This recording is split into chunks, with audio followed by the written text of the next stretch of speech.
사도신경으로 우리의 신앙을 고백하며 새벽 예배 하나님께 올려드리겠습니다. 전능하사 천지를 만드신 하나님 아버지를 내가 믿사오며 그 외아들 우리 주 예수 그리스도를 믿사오니 이는 성령으로 잉태하사 동정녀 마리에게 나시고 본디오 빌라도에게 고난을 받으사 십자가에 못 박혀 죽으시고 장사한 지 사흘 만에 죽은 자 가운데서 다시 살아나시며 하늘에 오르사 전능하신 하나님 편에 앉아 계시다가 저리로서 산자와 죽은 자를 심판하러 오시리라. 성령을 믿사오며 거룩한 공회와 성도가 서로 교통하는 것과 죄를 사하여 주시는 것과 몸이 다시 사는 것과 영원히 사는 것을 믿사옵나이다. 아멘.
오늘 우리에게 주신 하나님의 말씀은 이사야 8장 1절에서 22절까지 말씀입니다.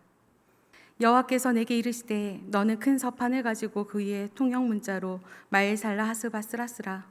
내가 진실한 증인 제사장 우리야와 여베레기야의 아들 스가랴를 불러 증언하게 하리라 하시더니 내가 내 아내를 가까이 하매 그가 임신하여 아들을 낳은지라. 여호와께서 내게 이르시되 그의 이름을 마엘살라 하스바스라 하라. 이는 이 아이가 내 아빠 내 엄마라 부를 줄 알기 전에 다메섹의 재물과 사마리아의 노략물이 아수르 왕 앞에 옮겨질 것임이니라 하시니라. 여호와께서 다시 내게 말씀하여 이르시되 이 백성이 천천히 흐르는 실로아 물을 버리고 르신과 르말리아의 아들을 기뻐하느니라. 그러므로 주 내가 흉용하고 창이란 큰 하수 곧 아수르 왕과 그의 모든 위력으로 그들을 뒤덮을 것이라. 그 모든 골짜기에 차고 모든 언덕에 넘쳐 흘러 유다에 들어와서 가득하여 목에까지 미치리라. 임마누엘이여 그가 펴는 날개가 내 땅에 가득하리라 하셨느니라. 너희 민족들아 함성을 질러 보아라. 그러나 끝내 패망하리라. 너희 먼 나라 백성들아 들을지니라. 너희 허리를 동이라. 그러나 끝내 패망하리라. 너희 허리에 띠를 띠라. 그러나 끝내 패망하리라. 너희는 함께 계획하라. 그러나 끝내 이루지 못하리라. 말을 해보아라. 끝내 시행되지 못하리라. 이는 하나님이 우리와 함께 계심이니라. 여호와께서 강한 손으로 내게 알려주시며 이 백성의 길로 가지 말 것을 내게 깨우쳐 이르시되 이 백성이 반역자가 있다고 말하여도 너희는 그 모든 말을 따라 반역자가 있다고 하지 말며 그들이 두려워할 것을 너희는 두려워하지 말며 놀라지 말고 만군의 여호와 그를 너희가 거룩하다 하고 그를 너희가 두려워하며 무서워할 자로 삼으라. 그가 성소가 되시리라. 그러나 이스라엘의 두 집에는 걸림돌과 걸려 넘어지는 반석이 되실 것이며 예루살렘 주민에게는 함정과 올무가 되시리니 많은 사람들이 그로 말미암아 걸려 넘어질 것이며 부러질 것이며 덫에 걸려 잡힐 것이니라. 너는 증거의 말씀을 싸매며 율법을 내 제자들 가운데에서 봉함하라. 이제 야곱의 집에 대하여 얼굴을 가리시는 여호와를 나는 기다리며 그를 바라보리라. 보라, 나와 및 여호와께서 내게 주신 자녀들이 이스라엘 중에 증표와 예표가 되었나니 이는 시온산에 계신 만군의 여호와께로 말미암은 것이니라. 어떤 사람이 너희에게 말하기를 주절거리며 속살거리는 신접한 자와 마술사에게 물으라 하거든 백성이 자기 하나님께 구할 것이 아니냐 산자를 위하여 죽은 자에게 구하겠느냐 하라. 마땅히 율법과 증거의 말씀을 따를지니 그들이 말하는 바가 이 말씀이 맞지 아니하면 그들이 정녕 아침빛을 보지 못하고 이 땅으로 헤매며 곤고하며 굶주릴 것이라. 그가 굶주릴 때에 격분하여 자기의 왕과 자기 하나님을 저주할 것이며 위를 쳐다보거나 땅을 굽어보아도 환난과 흑암과 고통의 흑암 뿌리리니 그들이 심한 흑암 가운데로 쫓겨 들어가리라. 아멘. 함께 기도하겠습니다. 온 세상의 창조주 되시며 역사의 주관자 되어 주신 하나님 감사합니다. 우리 인생 가운데 임재하여 주시고 언제나 따스한 눈길로 우리를 바라보시고 변함없는 사랑으로 우리를 붙잡아 주심을 감사드립니다. 그러나 하나님, 연약한 우리는 아주 작은 시련 앞에서도 하나님의 크신 사랑을 쉽게 잊어버리고 세상 속에서 헛된 소망을 붙잡으려고 할 때가 있음을 고백합니다. 하나님의 말씀을 우리의 삶의 기준으로 삼게 하여 주시고 매 순간 하나님만을 신뢰하는 복된 인생 되게 하시며 세상 속에서 당당히 하나님의 자녀됨을 나타내는 복된 자 되게 하여 주시옵소서.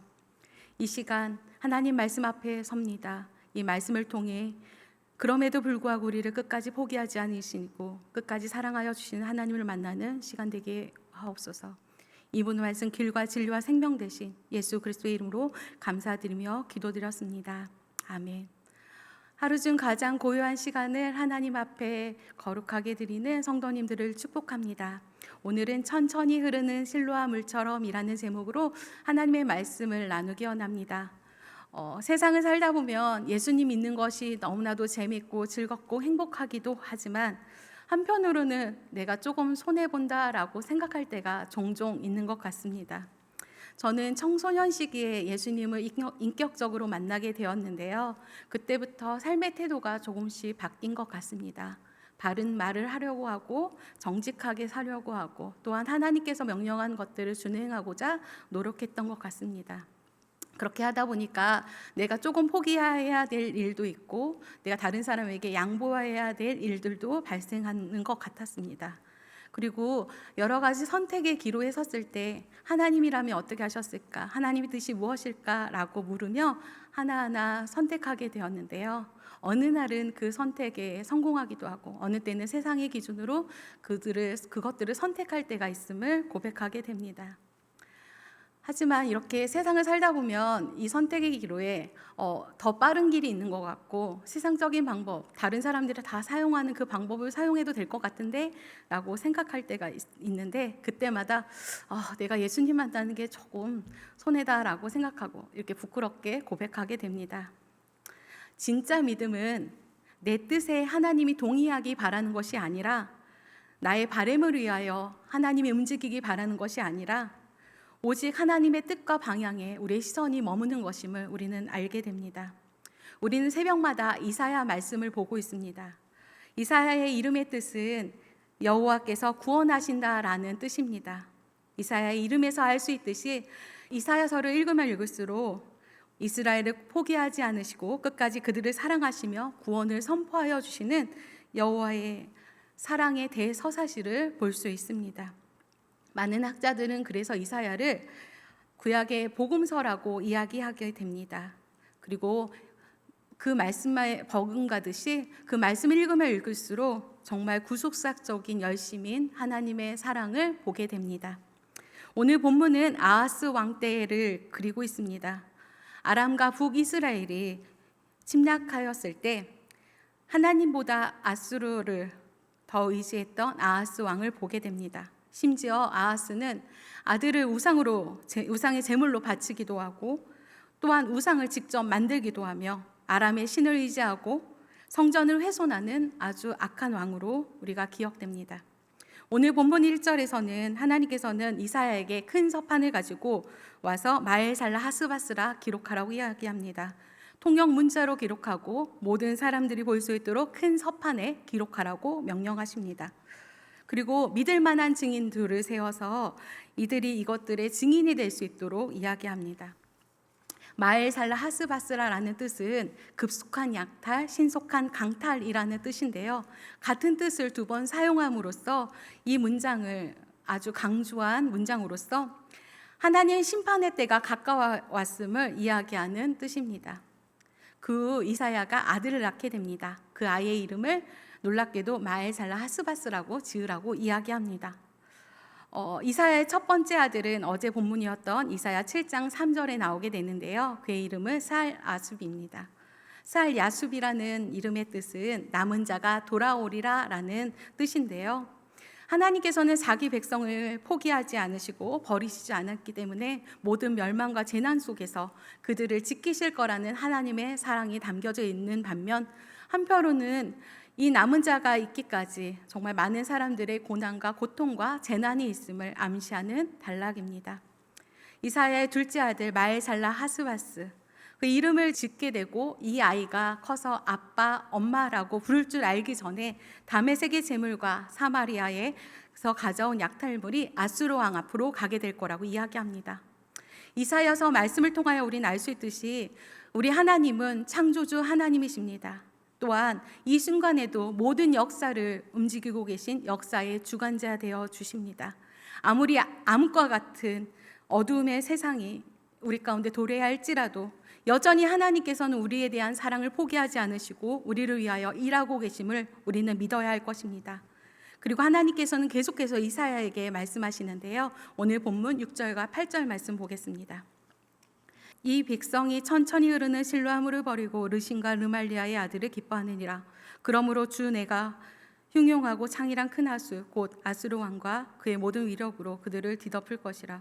그 모든 골짜기 차고 모든 언덕이 넘쳐 흘러 유다에 들어와서 가득하여 목에까지 미치리라. 임마누엘이여 그가 펴는 날개가 내 땅에 가득하리라 하셨느니라. 6절에 보면 천천히 흐르는 실로아물을 버리고라는 문장이 있습니다. 실로아물은 예루살렘으로 들어오는 작은 수로로서 예루살렘 민족 가운데는 없어서는 안 되는 생명수와 같은 물입니다. 하나님께서는 유다 백성들을 이처럼 사랑하시고 지켜주시고 그들을 바라보고 계심을 나타내는 단어인데요. 반대로 이스라엘 사람들은 유다 백성들은 다메섹의 왕 르신과 르말리아의 아들인 북이스라엘 왕 베가를 더 기뻐한다고 하나님께서 말씀하십니다. 이로 인하여 창이란 큰 하수와 같은 아수르 왕이 또한 기뻐하며 그들이 정말 그들을 삼킬 거라고 하나님께서는 말씀하십니다. 실로아 물처럼 유다 백성들을 잠잠히 사랑하시고 그들을 아끼시며 그들을 지켜주신 하나님을 잊고 지냈던 유다 백성들, 하나님을 외면하다가 아수르를 통하여 멸망을 경험할 때 비로소 유다 백성의 구원자 되어주시는 하나님을 기억하며 늘 함께 하셨던 분이 하나님임을 깨닫게 될 거라는 말씀인데요. 저는 이 말씀을 계속적으로 묵상하면서 마음이 너무나도 아팠습니다. 우리를 너무나도 사랑하시고 우리와 늘 함께하여 주시고 우리와 하나님의 사랑을 나누기를 원하셨던 우리 창조주 하나님, 하나님께서 우리를 지켜주시고 끝까지 포기하지 않으시고 우리를 붙잡아 주심에도 불구하고 우리는 그 사랑이 날마다 매 순간 있기 때문에 그 사랑을 당연시 여기고 그 사랑이 얼마나 귀한지 망각해버리는 사실, 이 사실로 또한 나의 모습을 보면서 다시 한번 마음이 아팠습니다. 그렇다면 하나님께서는 왜 강대국을 통한 심판을 이렇게 진행하실까요? 뽑고 파괴하고 파멸하고 넘어뜨리는 과정은 그들을 멸망시키기 위한 과정이 아님을 우리는 반드시 압니다. 하나님께서는 그들을 다시 건설하고 심기 위함임을 우리는 기억해야 합니다. 하나님께서 주시는 시험과 심판은 하나님의 백성으로 살아가는 하나님의 큰 그림입니다. 비록 심판 가운데 있지만 너희들이 거룩한 백성으로서의 그 모습을 회복한다면, 그리고 구원자 되어 주신 하나님의 손을 붙잡은다면, 그리고 만군의 여호와를 두려워한다면 하나님께서는 그들을 지켜주실 것이라고 말씀해 주십니다. 오늘 본문 13절과 14절 말씀 보겠습니다. 만군의 여호와 그를 너희가 거룩하다 하고 그를 너희가 두려워하며 무서워할 자로 삼으라. 그가 성소가 되시리라. 그러나 이스라엘 두 집에는 걸림돌과 걸려 넘어지는 반석이 되실 것이며 예루살렘 주민에게는 함정과 올무가 되시리니. 우리의 성소가 되어주신 하나님, 그 하나님 안에 거할 때 우리의 영혼은 안전함을 우리는 기억해야 합니다. 이렇게 애타는 말씀이 선포되는 가운데 여전히 유다 백성들은 하나님의 말씀을 듣지 않으며, 특별히 악한 왕 아하스는 점점 하나님과 멀어지는 행보를 걷게 됩니다. 하나님께서는 이사야 선지자에게 말씀하셨던 이 예언의 말씀들을 봉인하라고 말씀하십니다. 예언의 말씀이 선포돼도 이들이 변화할까 말까 하는 이 상황 속에서 하나님께서는 이 어마어마한 예언의 말씀을 봉인하라고 말씀하십니다. 이 당시 말씀 선포를 위해 부름받았던 이사야의 마음은 얼마나 마음이 아팠을까요? 변하지 않는 유다 백성들, 아무리 외쳐도 그 하나님의 말씀을 듣지 않는 아하스 왕을 바라보는 이사야 선지자의 마음은 얼마나 찢어졌을까요? 그리고 이 암흑의 시대 가운데 말씀이 봉인되는, 예언의 말씀이 봉인되는 이 순간에 이사야의 마음은 얼마나 아팠을까요? 얼마나 낙담되었을까요? 모든 것을 포기하고 싶은 마음이 들지 않았을까라는 생각을 하게 됩니다. 하지만 놀랍게도 이사야는 이렇게 고백하는데요. 오늘 본문 17절 말씀입니다. 이제 야곱의 집에 대하여 얼굴을 가리시는 여호와를 나는 기다리며 그를 바라보리라. 이처럼 이사야 선지자는 하나님을 향한 믿음이 완전히 확실했던 선지자입니다. 제약된 세상 속에서 사람들이 제약된 모습을 보면서 끝내 하나님이 얼굴을 가리실지라도 이사야는 오직 여호와를 바라보겠다고, 그를 기다리겠다고 선포합니다. 어떤 상황 속에서도 흔들리지 않는 믿음, 흔들리지 않는 고백이 또한 하나님을 바라보는 것, 이것이 참된 믿음인 것입니다. 우리도 제약된 세상을 바라보면서 하나님께서 얼굴을 돌리신 것만 같고 나의 힘으로 변하지 않는 여러 가지 문제를 통하여, 또한 내 삶 가운데 있는 고난을 통하여 하나님은 왜 내 기도에 응답하지 않으실까? 하나님은 정말 보고 계실까라는 생각이 들 때도 오직 하나님은 우리를 사랑하시고 이 상황 속에서 우리 가운데 함께 하시며 모든 상황을 역전시켜 주실 분이 하나님임을 우리는 기억해야 합니다. 이러한 믿음은 현실을 다르게 보는 능력이 되며 모든 상황을 다르게 만들게 될 것입니다. 끝까지 하나님만 바라보는 우리 모두가 되길 간절히 소망합니다. 이어서 하나님께서는 이사야에게 이사야의 자녀가 징표와 예표가 되었다고 이야기하시면서 하나님께서 결국 이들을 심판하실 거라고 말씀하십니다. 하지만 말씀을 들은 유다 백성들은 여전히 교만하고 하나님의 말씀을 듣지 않습니다. 백성들은 여전히 신접한 자를 찾으며 마술사를 찾아가고 하나님을 외면하는 죄를 범하게 됩니다. 우리 인생 속에서 우리가 참으로 의지해야 될 대상은 오직 여호와 하나님이십니다. 낙심의 순간이 찾아올지라도 그마저도 하나님께서 우리를 사랑하고 계심을 우리는 반드시 믿어야 할 것입니다. 또한 어두운 역사 속에서도 여전히 일하고 계시며 변함없는 사랑으로, 변함없는 열심으로 우리 인생 가운데 임재하여 주시는 그 하나님을 바라보는 우리 모두가 되길 간절히 소망합니다. 때로는 세상의 방법이 빠르고 확실한 방법이라고 여겨질지라도 말씀만을 바라보며 말씀을 붙잡고 승리하는, 또한 인내하며 믿음의 길을 걸어가는 우리 모두가 되길 간절히 소망합니다. 또한 세상은 오늘도 큰 하수를 바라보라고 끊임없이 말을 하지만 우리는, 하나님의 백성인 우리는 조용히 흐르는 실로아 물처럼 우리 가운데 임재하여 주시며 우리 가운데 늘 함께하여 주시는 그 하나님을 바라보는 자 되길 원합니다. 눈에 보이는 힘보다 하나님을 선택하고 세상의 빠른 길보다 하나님의 말씀을 선택하는 믿음의 결단이 우리 삶 가운데 매 순간 이어지길 간절히 소망합니다. 무엇보다 여호와를 나는 기다리며 그를 바라보리라. 이런 이사야의 고백이 우리의 삶의 우리의 평생의 고백이 되어서 하나님의 뜻대로 하나님의 부르심대로 삶을 살아가는 복된 인생 되길 간절히 소망합니다. 주기도문으로 예배 마치겠습니다. 하늘에 계신 우리 아버지여, 이름이 거룩히 여김을 받으시오며 나라가 임하시오며 뜻이 하늘에서 이루어진 것 같이 땅에서도 이루어지이다. 오늘 우리에게 이러한 양식을 주시옵고 우리가 우리에게 죄 지은 자를 사하여 준 것 같이 우리의 죄를 사하여 주시옵고 우리를 시험에 들게 하지 마시옵고 다만 악에서 구하시옵소서. 나라와 권세와 영광이 아버지께 영원히 있사옵나이다. 아멘.